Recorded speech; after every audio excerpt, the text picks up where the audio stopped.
welcome back to Teen Story Share. This week we're going to be reading a folktale, and this is part of our series on YA novels that are inspired by folktales. So we started off by reading Echo North by Joanna Ruth Meyer, and then we read East by Edith Pattou, and those are both novels that were inspired by East of the Sun, West of the Moon, which is a Norwegian folktale. So we're going to be reading this one today. And last week we also read the Scottish folktale Janet and Tamlin, which partly helped inspire Echo North as well. And I think what is so fun is the clever way that the authors of the novels take the different details from the folktales and turn them into a full-length story with fully developed characters. Which, as much as I love folktales, that is one of their weaknesses, is that sometimes things just seem a little overly simplified, and that's the really cool thing about novels inspired by folktales, is that they can fill in some of the gaps. One of my favorite examples is from Echo North, where near the end of the book, the heroine finally confronts the villain, and the villain says, "How did you get here?" And the heroine answers, "On the back of the north wind," which is literally what happens in the folktale, but it's a little bit different in the novel. And the villain says, "If you had really traveled on the back of the north wind, you would have gotten here a lot faster." And another thing that I like about Echo North is that in a lot of the old folktales, including this one, the heroine is always described as being so beautiful. But in Echo North, the heroine has a big scar down one side of her face, and she specifically mentions that she hates reading those old stories where the heroine is always beautiful and the villain is always hideous. And so I thought that was cool the way the author did that.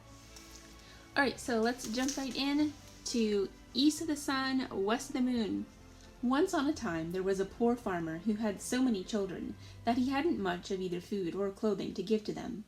Pretty children they all were, but the prettiest was the youngest daughter, who was so lovely there was no end to her loveliness. Well, one day, 'twas on a Thursday evening, late at the fall of the year, the weather was so wild and rough outside that the walls of the cottage shook. It was cruelly dark, and rain fell and wind blew. There they all sat around the fire, busy with this thing and that, when, all at once, something gave 3 taps on the window pane. Then the father went out to see what was the matter, and when he got out of doors, what should he see but a big white bear. "Good evening to you," said the white bear. "The same to you," said the man. "Will you give me your youngest daughter? If you will, I'll make you as rich as you are now poor," said the bear. Well, the man would not be at all sorry to be so rich, but still he thought he must have a talk with his daughter first. So he went in and told them there was a great white bear waiting outside, who had given his word to make them so rich if he could only have the youngest daughter. The lassie said, "No," outright. Nothing could get her to say anything else. So the man went out and settled it with the white bear, that he should come again next Thursday evening and get an answer. In the meantime he talked to his daughter, and kept on telling her of all the riches they would get, and how well off she would be herself. And so at last she thought better of it, and washed and mended her rags, made herself as beautiful as she could, and was ready to start. I can't say her packing gave her much trouble. Next Thursday evening came, the white bear to fetch her, and she got upon his back with her bundle, and off they went. When they had gone part of the way, the white bear said, "Are you afraid?" No, she wasn't. "Well, mind and hold tight to my shaggy coat, and then there's nothing to fear," said the bear. So she rode a long, long way till they came to a great steep hill.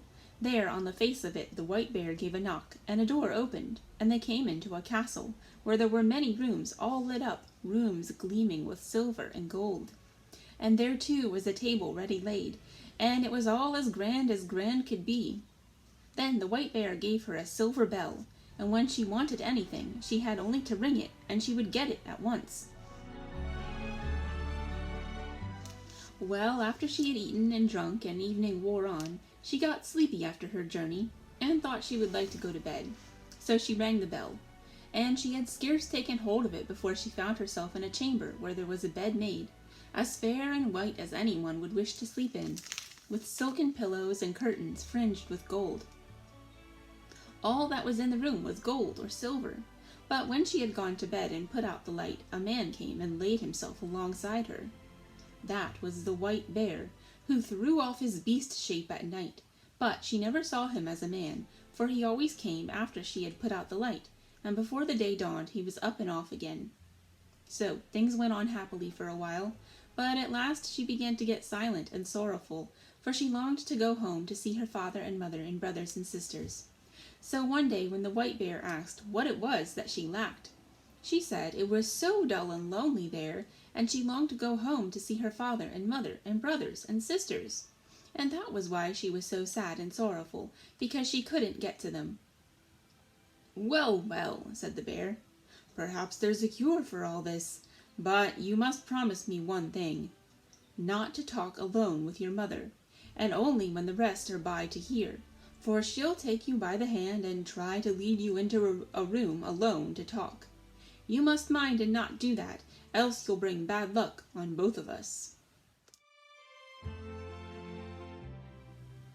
So one Sunday the bear came and said now they could set off to see her father and mother.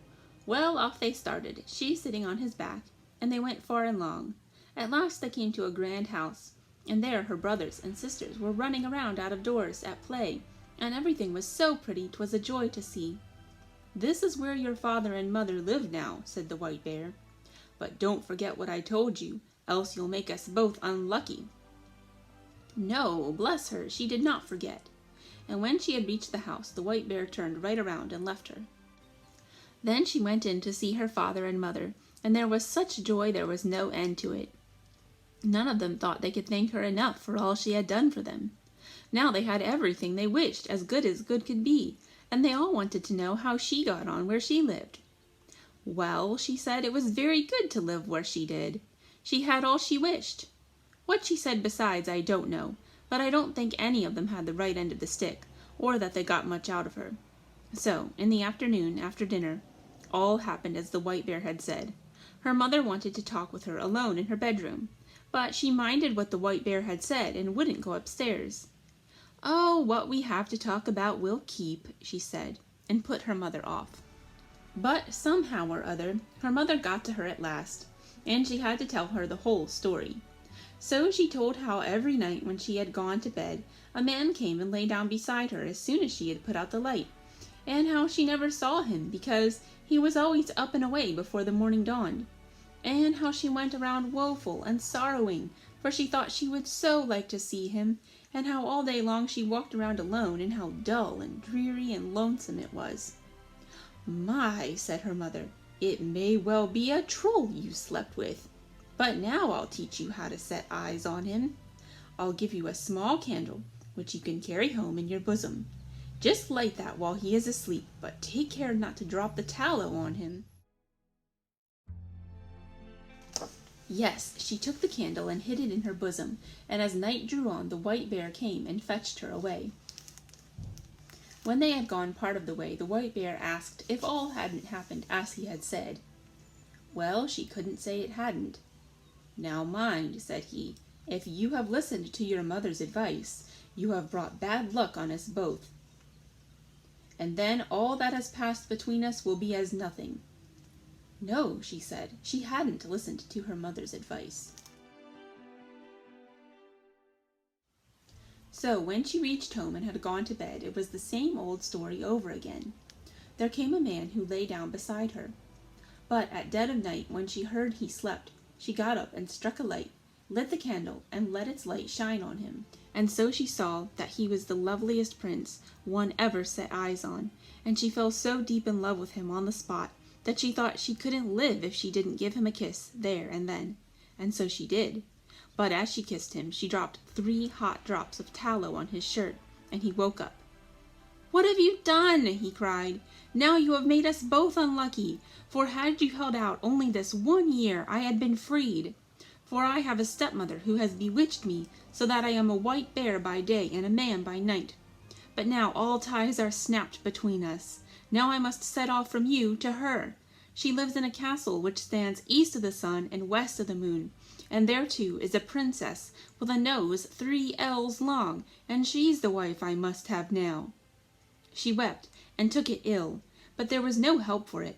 Go he must. Then she asked if she mightn't go with him. No, she mightn't. "Tell me the way then," she said, "and I'll search you out. That surely I may get leave to do." Yes, she might do that, he said, but there was no way to the place. It lay east of the sun and west of the moon, and thither she'd never find her way. The next morning when she woke up, both prince and castle were gone, and there she lay on a little green patch in the midst of a gloomy, thick forest, and by her side lay the same bundle of rags she had brought with her from her old home. So when she had rubbed the sleep out of her eyes and wept till she was tired, she set out on her way and walked many, many days, till she came to a lofty crag. Under it sat an old hag, who was playing with a gold apple which she tossed around. The lassie asked her if she knew the way to the prince who lived with his stepmother in the castle that lay east of the sun and west of the moon, and who was to marry the princess with a nose 3 ells long. "How did you come to know about him?" asked the old hag. "Or maybe you are the lassie who ought to have had him." Yes, she was. So, it's you, is it?" said the old hag. "Well, all I know about him is that he lives in the castle that lies east of the sun and west of the moon, and thither you'll come late or never. But still you may have the loan of my horse, and on him you can ride to my next neighbor. Maybe she'll be able to tell you. And when you get there, just give the horse a switch under the left ear, and beg him to be off home, and this gold apple you may take with you."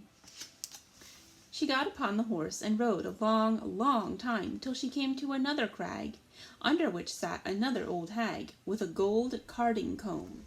The lassie asked her if she knew the way to the castle that lay east of the sun and west of the moon, and she answered, like the first old hag, that she knew nothing about it, except that it was east of the sun and west of the moon. "And thither you'll come, late or never. But you shall have the loan of my horse to reach my next neighbor. Maybe she'll tell you all about it. And when you get there, just switch the horse under the left ear, and beg him to be off home."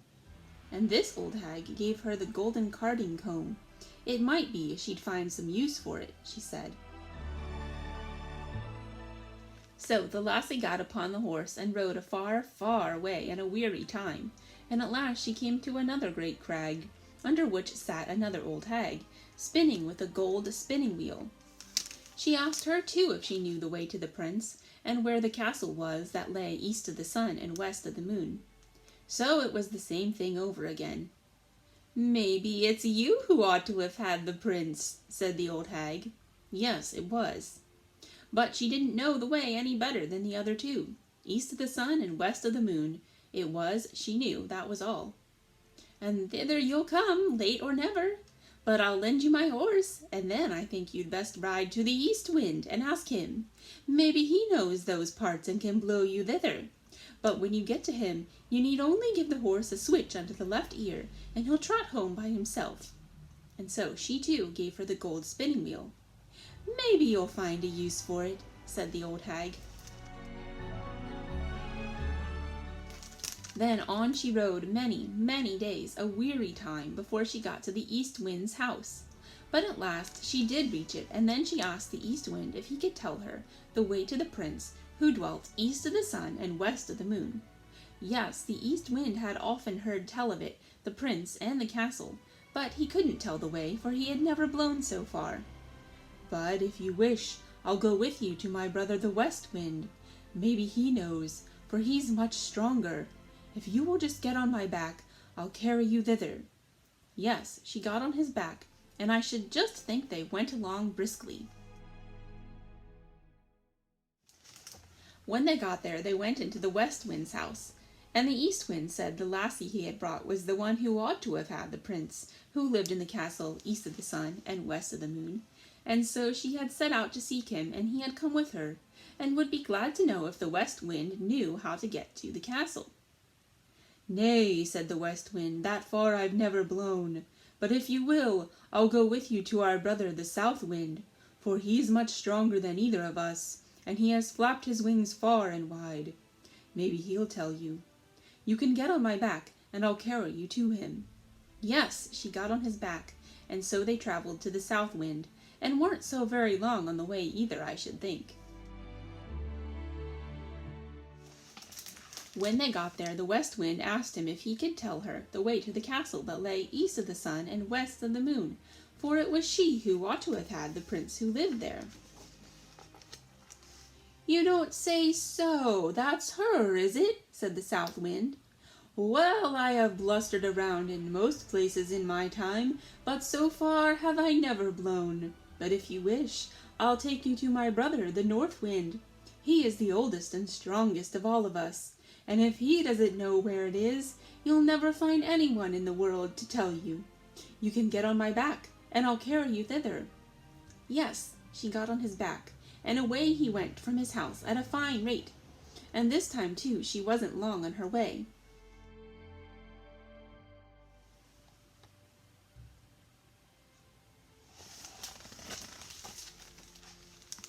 And when they got to the North Wind's house, he was so wild and cross, cold puffs came from him a long way off.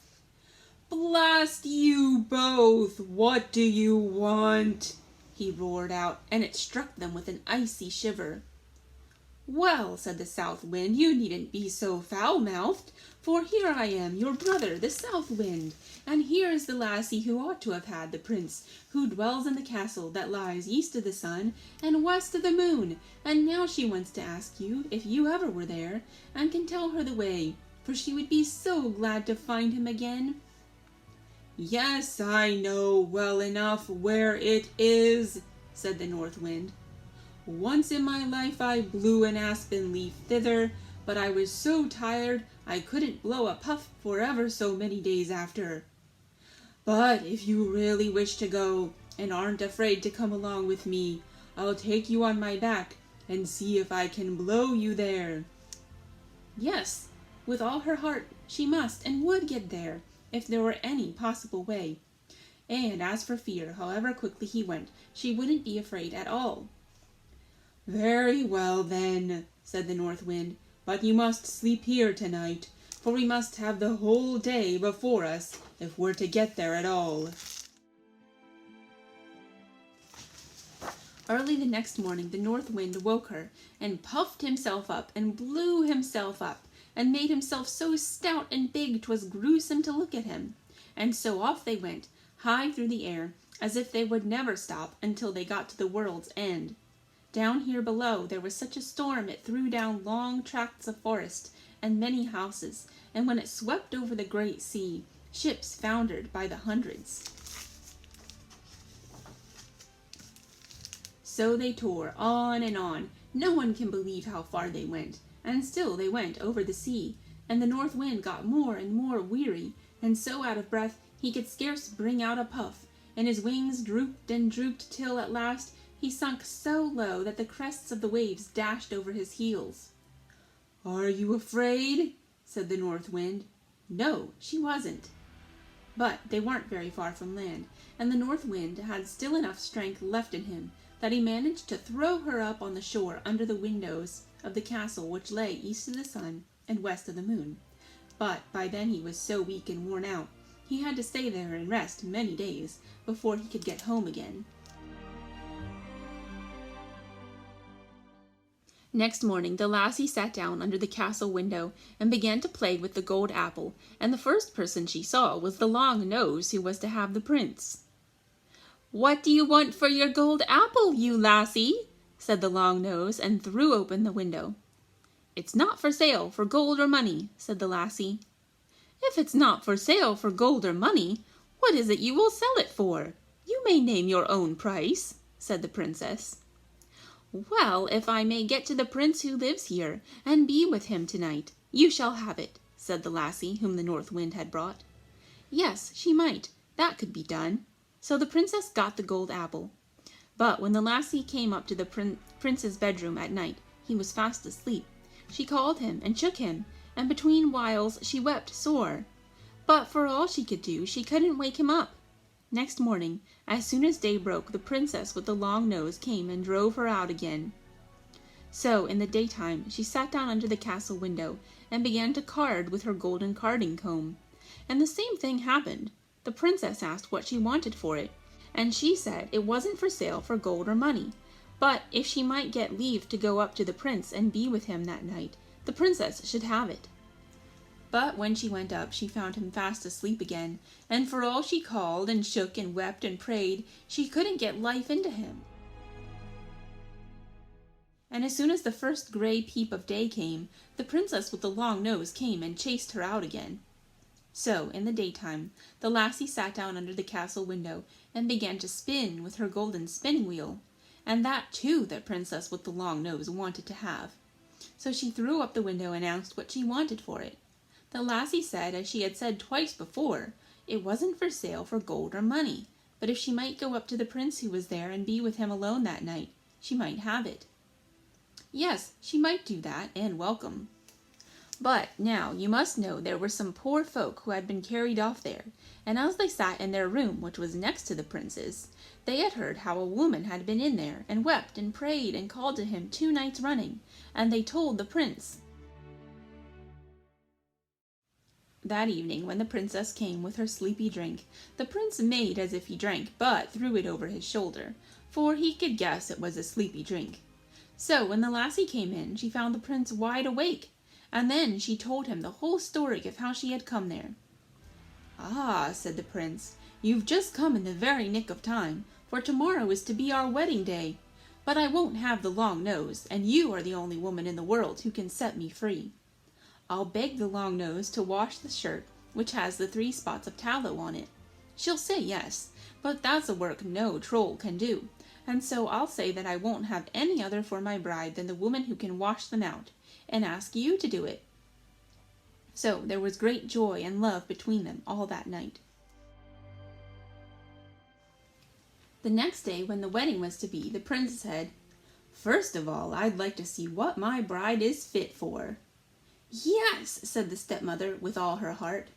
"Well," said the prince, "I've got a fine shirt, which I'd like for my wedding shirt, but somehow or other it got 3 spots of tallow on it, which I must have washed out, and I have sworn never to take any other bride than the woman who's able to do that. If she can't, she's not worth having." Well, that was no great thing, they said, so they agreed, and she with the long nose began to wash away as hard as she could, but the more she rubbed and scrubbed, the bigger the spots grew. "Ah!" said the old hag, her mother, "you can't wash. Let me try." But she hadn't long taken the shirt in hand before it got far worse than ever, and with all her rubbing and wringing and scrubbing, the spots grew worse and worse, and the uglier the shirt. Then all the other trolls began to wash, but the longer it lasted, the worse and worse the shirt grew, till at last it was as stained all over as if it had been up the chimney. "Ah," said the prince, "you're none of you worth a straw. You can't wash. Why, there outside sits a beggar lassie, and I'll be bound she knows how to wash better than all of you. Come in, lassie," he shouted. Well, in she came. "Can you wash this shirt clean, lassie? Can you?" said he. "I don't know," said she, "but I think I can." And almost before she had taken it and dipped it in the water, it was as clean as the driven snow. "Yes, you are the lassie for me," said the prince. At that the old hag flew into such a rage she burst on the spot, and the princess with the long nose after her, and the whole pack of trolls after her. At least I've never heard a word about them since. As for the prince and the lassie, they set free all the poor folk who had been carried off and shut up there, and they took with them all the silver and gold, and flitted away as far as they could from the castle that lay east of the sun and west of the moon. And that's the end of our story. I hope you had fun. Have a great weekend, and I'll see you again next week for our Teen Story Share. Bye!